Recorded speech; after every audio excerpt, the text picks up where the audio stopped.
everybody, I'm Chris Massey, and welcome to the Chris Massey Music Show here on the American Hearts Radio Network. We're coming to you live tonight from our studio here in downtown Atlanta. How about this weather we had in Atlanta today and yesterday? I tell you what, springtime in Atlanta, it's about as good as it gets.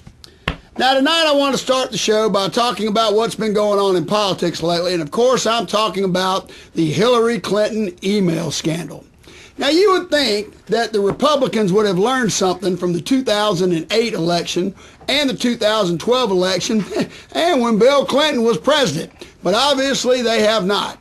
In 2008, John McCain's whole campaign was basically based on the fact that Barack Obama was a community organizer and he wasn't qualified to be president.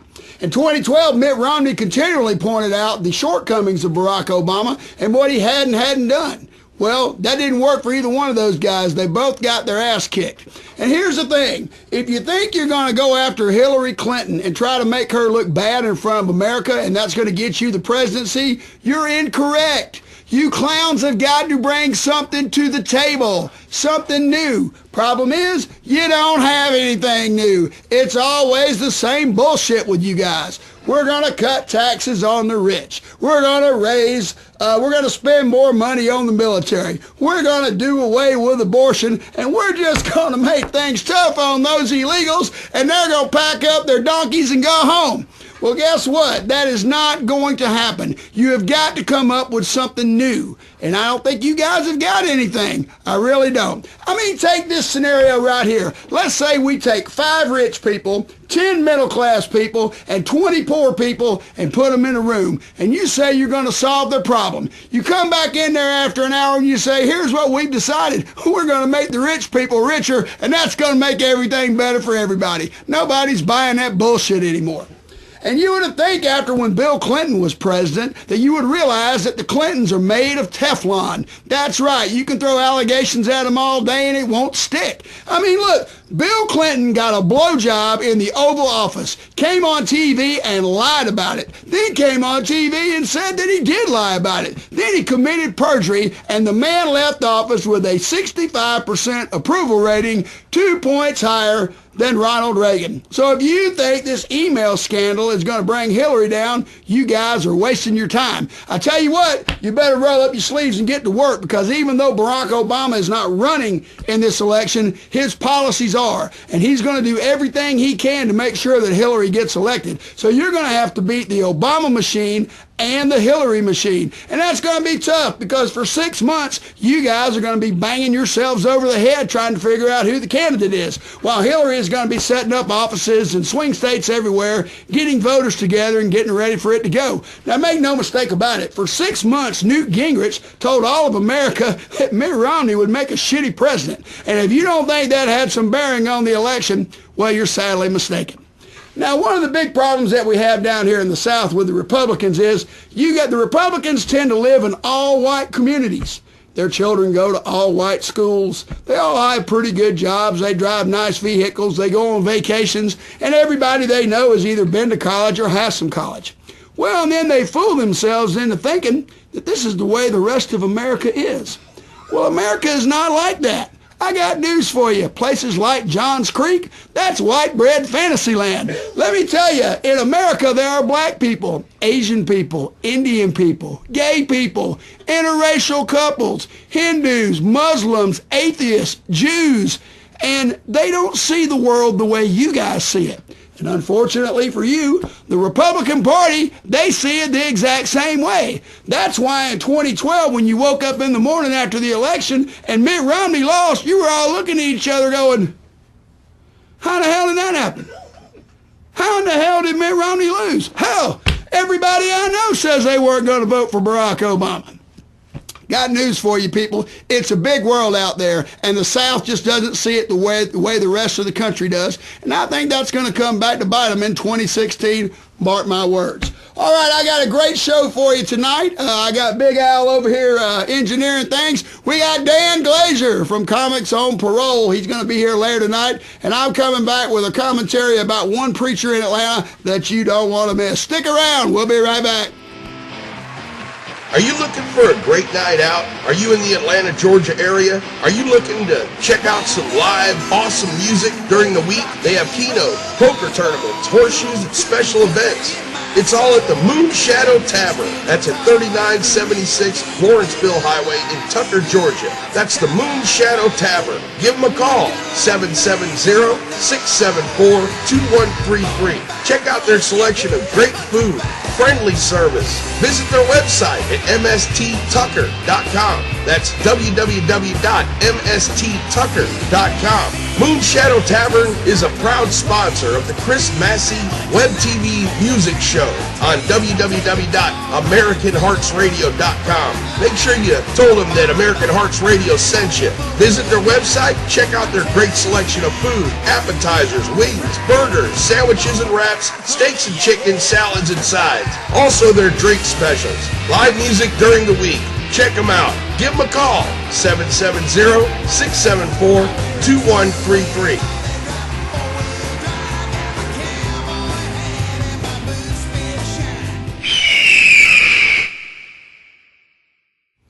All right, we're back. We're back. Glad you're tuning in with us tonight. I really am. Now, there was a story on the internet this week that it is so unbelievable, it's hard to even report on what I read, okay? There's this preacher in Atlanta. I believe his first name is pronounced Creflo. Is that correct? Mr. Creflo Dollar. Now, if you don't know Creflo Dollar, he is head of one of the biggest ministries, not only in the state of Georgia, but I would imagine in the United States of America. Yep. Well, about 30 years ago, somehow Creflo purchased a jet, so him and his wife could fly around the world and spread the gospel. Well, that jet is wore out and funds are a little short there at his ministry.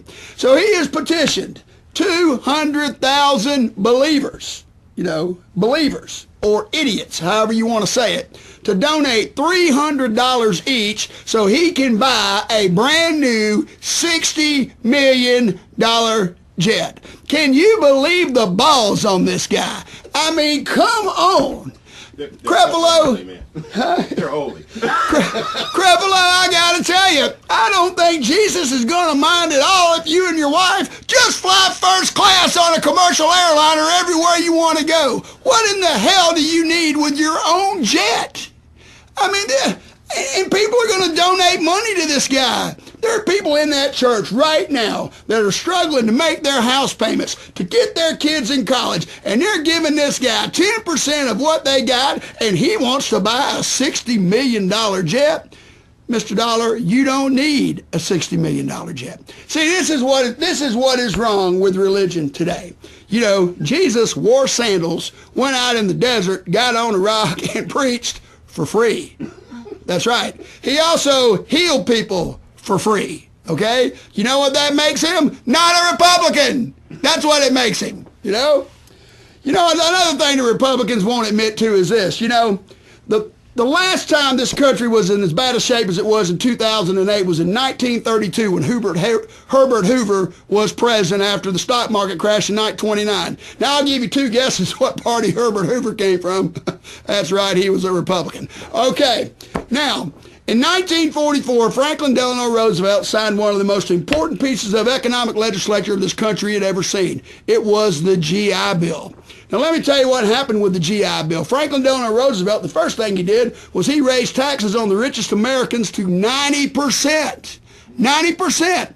And he took that money and he started the GI Bill. Now, when these million or so GIs came back from the war, they were able to purchase homes with literally no money down and very little interest. There were job programs. There were free education, and it worked. In 1944, there were 114,000 homes built in the United States of America. In 1950, there were 1.6 million, and it continued to go up until 2009. That's right, the suburbs were built on the GI Bill. The GI Bill, it's socialism, not capitalism. That's right. So the suburbs and the middle class were built by the government. And now capitalism is trying to sustain it, and it's having a hard time. Now, I'm only 52 years old, but from what I see in capitalism is this: the rich keep getting richer, and everybody else keeps getting the shaft. We need some free education for people, like Barack Obama wanting to now add 2 years to the curriculum to where you graduate from high school and then you go to the community college for 2 years. This won't do anything but help America. And who doesn't want it to happen? The Republicans. They don't want it to happen. You know why? Because they got plenty of money to send their kids to school. You guys are just going to have to fend for yourself. All right, we'll be right back with Dan Glazer from Comics on Parole. Stick around. You're watching the Chris Massey Music Show. And by the way, I'm Johnny Van Zant, Leonard Skinner.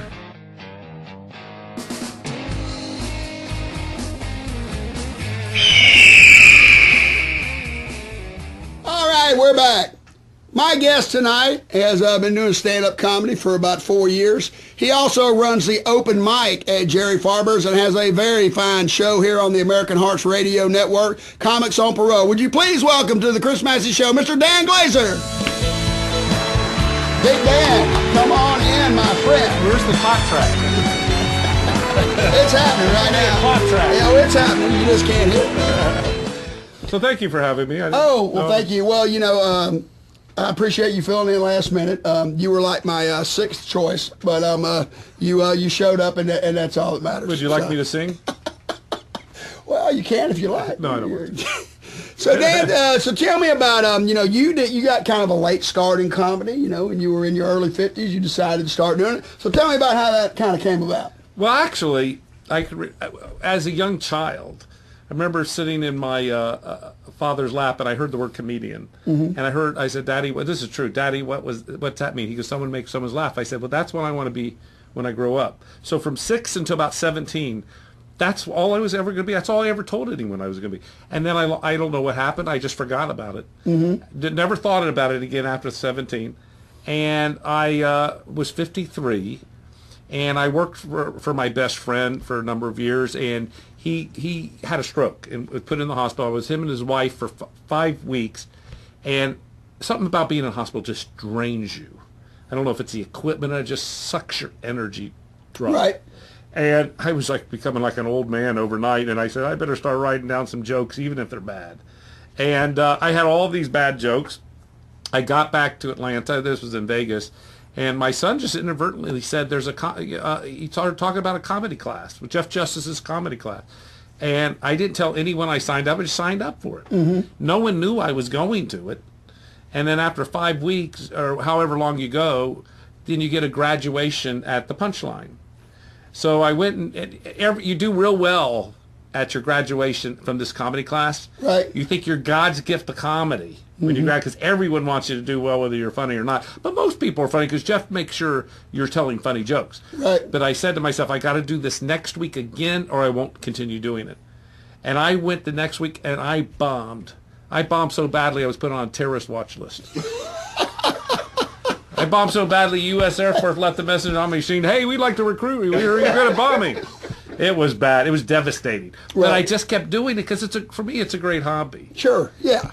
Yeah. Now, he still does that class, does he not? Yes. It's that class at one time was owned by it was Jerry Farber's class. Oh, is that right? And so he toured so much that he turned it over to Jeff. Okay. So Jeff took it really to another level. I got you. Because he does a very good job. I got you. Well, I've done a couple of open mics, and my thing is music. That's what I've been doing for a long, long time, and I'm very interested in the craft. Right, it's right. so much different than performing music, and and the 2 times that I've done it, I've got a good laugh for a joke each time I've done it. Yeah, the rest of it was kind of this. It's and that. tough. It's not easy. No, it is not. It is not easy, and the one thing that I've learned from it is that you just keep going. Oh, you just you tell the joke, and if they don't get it, you just roll into the next one. People don't, if you bomb, no one cares. I mean, they don't remember. You come the next time, and you'll kill one night. You learn more by bombing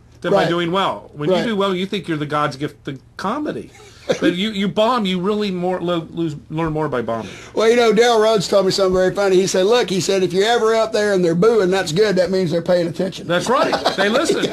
He goes, if they're not saying anything, he goes, that's when you know you're having a problem. I haven't gotten booed yet. I've gotten some awes, don't let him back on the stage, but I haven't got any booze yet. Right, so. right. Well, now the open mic thing you do at Jerry Farber's is a great thing. Yeah, like I said, I've been there a few times, and it gives a lot of comics a lot of opportunities to go up there. Oh, yeah. And one thing that I can say is that if you go there, you will find somebody better than you, but you'll also find somebody worse than you. Oh, it was well. How that came about was, okay. So what happened? I won a comedy contest to go do 5 minutes at Louis Anderson's club. Okay. Which was, I was all excited about it until a friend of mine who just called, lives in Vegas, said, Dan, you better be good. There'll be 1,000 people in the audience. That was the worst thing he could have said. I was a nervous wreck after he said that. And I went there. There were 60 people in the audience. And it was a lot of fun. He's a very nice guy, Louis Anderson. Right. And I got back to Atlanta, and Jerry was supposed to come on this network to talk about comedy. He couldn't, got sick, so I came on. Mm-hmm. And so Dennis Aloia said, do you have any ideas for a show? I said, yeah, like an open mic show for the comics.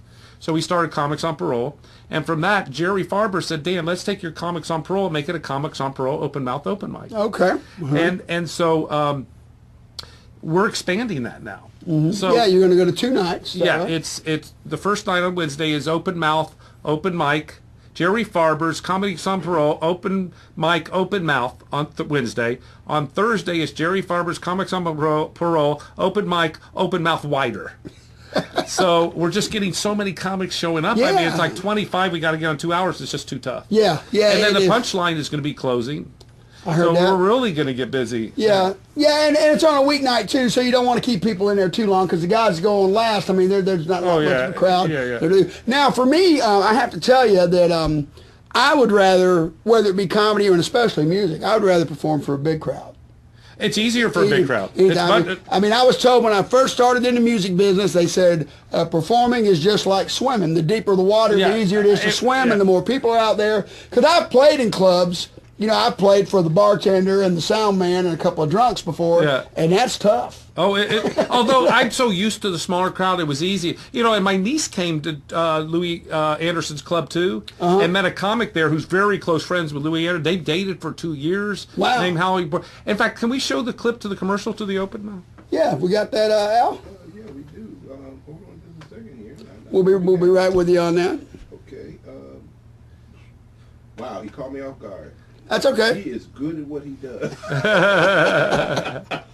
I've got to actually give you this. That's okay. So here you got it. Now, Comics on Parole comes on twice a month. It's every Tuesday, first Tuesday and third Tuesday of the month. I think you and I are the only shows on the network that air twice a month. Is that correct? I believe so, yeah. Yeah, okay. Now, so who have you got on the show tomorrow night? They're not big names, but they're seasoned comics. Okay. One name is Terrell, who I just saw perform at Uptown, which I don't care what anyone says. I like that club. I've never performed there. I've always heard you better be. They're the connoisseur of comedy at Uptown. Right. And that was the most fun club I've ever. T.I. was there, the rapper, and it was just a lot of fun. And so I met this Terrell. He's very seasoned. He's coming on, and then a girl named Ms. Anita. Okay. And they're both been doing it 5 to 10 years. Okay. There's a 5-year wall and a 10-year wall. Yeah, I heard you saying that one night at Jerry Farber's. Yeah, so you get to the 5-year wall, something a little bit happen. You get to the 10 years wall, you're really seasoned, and you like it's like being a doctor. You have to. Well, and by the time at 5 years, I imagine your first marriage is washed up, and by the time you get to 10, so is the second. Yeah. I think he's got it ready here. You ready, Al? Yeah. All right, let's take a look at this clip.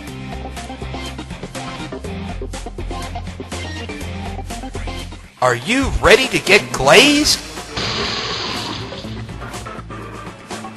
It's time to get glazed with Dan Glazer and friends at Jerry Farber's Side Door Hour, featuring Comics on Parole open mouth every Wednesday night at 9:30 at Jerry Farber's Side Door at 3652 Roswell Road, Atlanta, Georgia. $5 admission, which includes free wings and sandwiches. So join us for a mouthful of laughter at Jerry Farber's Side Door at 3652 Roswell Road, Atlanta, Georgia. Give him a call, 770-738-3000. That's 770-738-3000. or visit him on the web at www.jerryfarberssidedoor.com. I want to give a little shout out to Jerry Farber's Side Door. We have an open mic, open mouth at Jerry Farber's Side Door every Wednesday at 9:30 p.m. It's a $5 door fee, but you get all the chicken wings you want to eat, all the sandwiches, and some stage time. So come out to Jerry Farber's Side Door. Also, let's give a shout out to all the other great open mics like Laughing Skull, The Basement, Improv, Bonkers, and there's many more. So have a good time on an open mic and go out and enjoy yourself.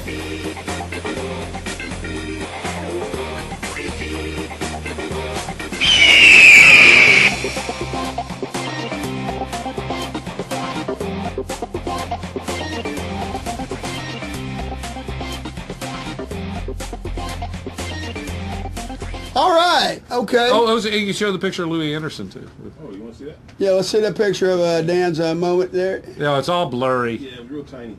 Okay. The guy taking the picture didn't have his contact I lens believe on. it's you, though. He didn't have his glasses on, the guy that took the picture. I believe it's you. It looks like you're in a picture Okay. with Rush Limbaugh, though. I don't know if that's Louis Anderson. I don't or think not. Louis would like that.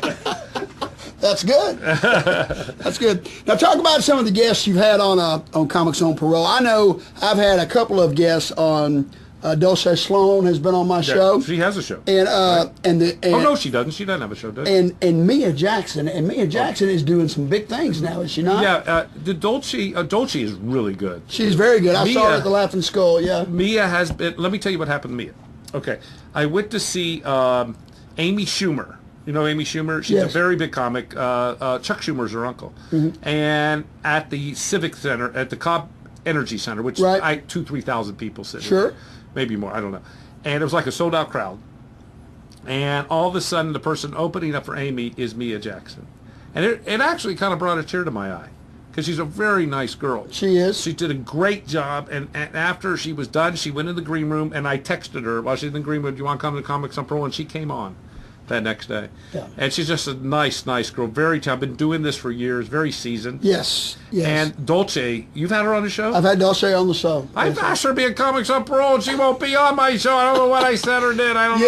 Yeah, I had her on the show. She was very funny. And the night Mia was here, Mia was just. Oh yeah, She was cracking. She was cracking me up. Did you just ad lib it with her, or did you get some? I try to get some information on all the guests that I get, you know, and so I like them to know a little bit about, what we're going to talk about, Right. you know, because some people, there's some people I've had on the show that specifically will tell me, don't ask me about that. Yeah. Don't ask me about that. I don't want to talk about it, or we can't talk about it, and that type of thing, because with my goal with all the guests is I want them to tell their friends that are potential guests to come on the show, and that's kind of how that's how. You know the that's difference worked. between you and me. You could still sit here and not have a belly. You're only 50. See, I have to sit 50. here. I have to suck in my belly while I sit. I'm 52. Oh, I'm 57. I mean, your belly just expands. I have to sit here like this. You don't have to do it at all yet. Wait till you're 57. But the people we've had on the show, we had Rich Scheidner. Okay. Rich Scheidner did the book I Killed. I Am Comic the movie. Okay. And he knows every comedian in the country. He was actually on Married with Children the first year, and it was. Oh yeah. He worked with Al in the shoe store. That's right. And he was also in the movie Roxanne, where Steve Martin had the big long nose. Sure. Sabir de Bergerac take off. Yeah. And he's there sword fighting with him. Okay. And he had a tennis racket, and the other guy, Kevin Nealon, had a ski thing. Mm-hmm. And this is what's interesting about it. They became pretty good buddies. Kevin Nealon from Saturday Night Live and Rich became good buddies. And they would go lift weights every day. And Rich Scheidner would do the Arnold Schwarzenegger impression. He says, "We got to pump you up, Kevin. We got to pump you up." Kevin took that, pump you up, and took it to Saturday Night Live, and that's what was the spark. For him and Dana Carvey. Hans and Franz. Kevin Nealon then bumped into Rich Scheidner and says, "I'm taking you to Hawaii." He said, "Why?" He said, "Well, you gave me the idea for Hans and Franz." He goes, "Forget about it. You don't have to." That's one of the most recognizable skits from Saturday Night Live. It really is. And he's extremely intelligent. Rich Scheidner is he comes here once a year, usually going to Laughing Skull. We had a girl named Christine Kinsey who was won a contest. It was on Mom's Night Out on Nick at Night. Okay.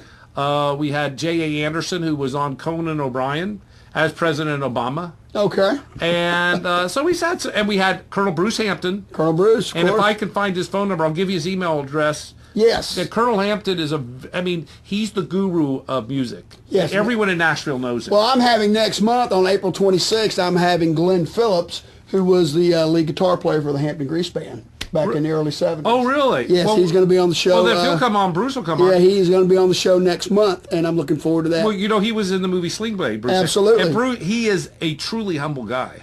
And he used to go see Dick Van Dyke perform when he was a little kid. Is that right? Yeah, they were called the Wits End Players. He would Is go that see him right? yeah, because he was here in Atlanta, Dick Van Dyke. Okay. Now look for Dan's show, Comics on Parole. It'll be airing tomorrow night. And come on down to Jerry Farber's on Wednesdays and Thursdays soon to check out some good comedy there at the open mic night. It's only $5 and it is very entertaining. It's on the corner of Piedmont and Roswell Road. Listen, it was wonderful having you on the show. Thank you, Okay, Dan. my Thank next you, guest Dan. is... Dan, I'm glad you got to see me. Okay, we'll be right back.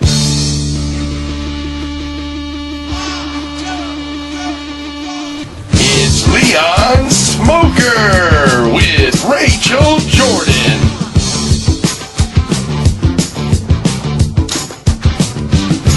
I just want to celebrate another day of living.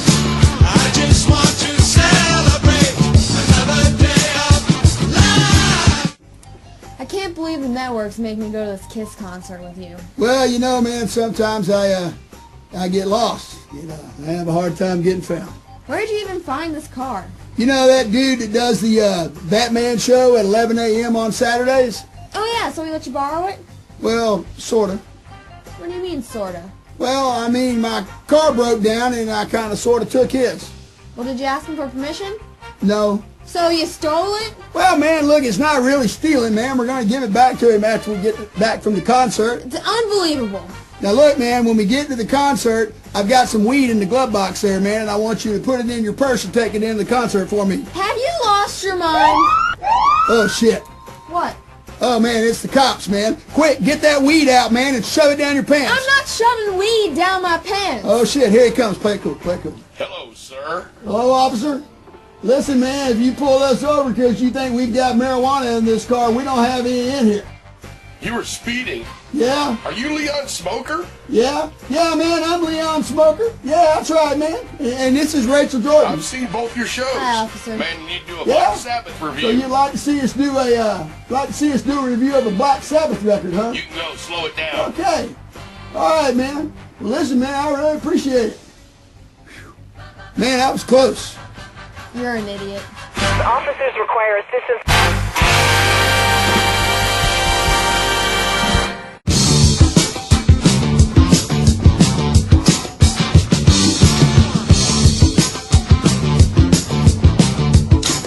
I just want to celebrate another day of living. I just want to celebrate another day of life. All right, we're back. For being a guest on the Chris Massey Music Show, Dan Glazer will receive a 6-month supply of Rice-A-Roni, the San Francisco treat, and a case of turtle wax. Just see Ray, the security guard, in the lobby, and he will set you up with your door prizes.